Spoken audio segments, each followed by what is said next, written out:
What's up everybody, this is Mustafa with Summer Reviews. Today we are going to see whether buying a used Gigabyte Aero 15XV9 is worth it in 2020 or not. And in another video we are going to compare the performance of this gaming laptop to another gaming laptop that was released in 2020 and you can purchase for the same price, not nearly the same price, new. This laptop came with Core i7-8750H, RTX 2070, 16GB of RAM, 512GB of SSD, and I have upgraded the RAM to 32GB and 1TB. I've also upgraded the SSD to 1TB NVMe SSD. On paper, this seems to be a great laptop, and we are going to investigate it.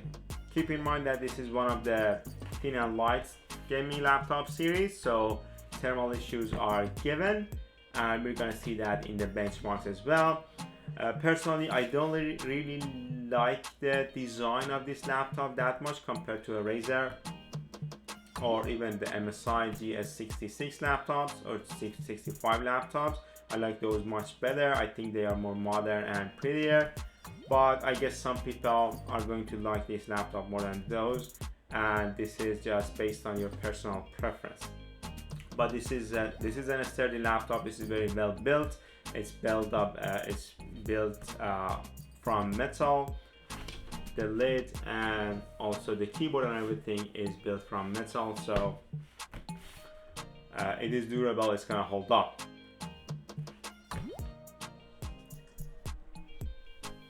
To talk a little bit about the aesthetics and design of the laptop, I should say I don't really like the design of this laptop too much. I think they could have done a better job when designing this premium laptop, because you are essentially paying $3,000, $2,500 for this type of laptop new, and I think it should look better for a new laptop.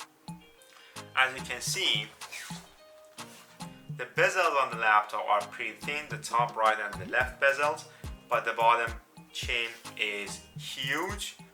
I guess they could have done a better job. They could have it smaller, but they decided not to do that. And it's also the same condition for the newer generation of the Gigabyte Aero laptop. Their aesthetics, their design language has changed a little bit, but not that much from 2018. So essentially you're going to get the same laptop if you purchase a new one with a new generation of the processors.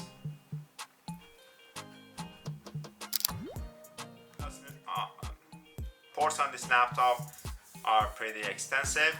You essentially have whatever you may need. You have the RJ45 network port, you have the USB 3, and you have HDMI, and you have a Thunderbolt 3 USB-C cable, as well as an audio jack. On the other side, you have the Kensington lock.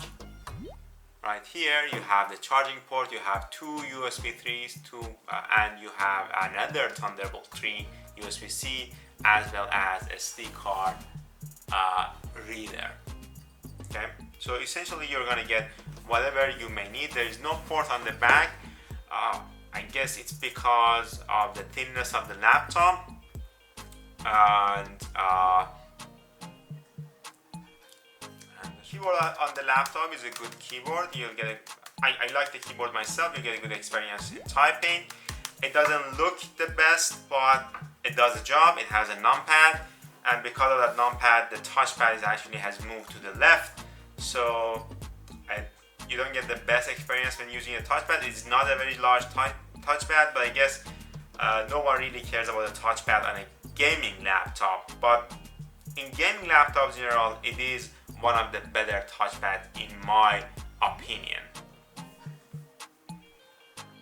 Before jumping to the gaming benchmarks and the CPU stress test and all of those things, I wanted to review the aesthetics of the laptop and camera and the audio recording quality of the laptop. So this part of the video is being recorded on the laptop's webcam as well as the laptop's mic. As you can see, this laptop suffers from a nose cam. So if you are meeting with someone, if you want to type anything, this essentially you can see your fingers and knuckles and everything, which is not a pleasant experience, of course. And the audio quality is good for a gaming laptop. The video quality is also not bad for a gaming laptop. It's a standard 720p camera, but I don't like the nose cam, of course. But I guess Gigabyte wanted to keep the bezels as thin as possible, so they couldn't put a webcam on top of the camera. But the bezel on the bottom of the displays is very thick, which we're going to talk about in a second. The thing I want to discuss is the upgradability of this gaming laptop. It is pretty simple to open the back panel. You have these screws. These are the T screws that you have to take out, and when you take them out, you will have access to the RAM. You will have two hard drive slots right here, and you can upgrade the Wi-Fi card as well. And that's essentially all of the things you can upgrade and manipulate. You can also change the thermal paste of the CPU and GPU, and you can upgrade the RAM up to 64 gigabytes. Now it's time for performance test and game benchmarking. For the next couple of minutes, you're gonna see the average frame rate, maximum, and 1% low and 0.1% low for different games that I play myself, as well as the CPU stress test and the GPU stress test.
This Gigabyte Aero 15X V9 gaming laptop is a very well built machine and it still holds up pretty well in 2020. There are a couple of limitations, such as the thermal limitations because of a very thin chassis, as well as the age of the CPU. I would say the thermal limitation problem is a more important problem compared to the CPU's age, and I would recommend purchasing this laptop for someone who is looking for a premium laptop but doesn't want to pay a premium price for it.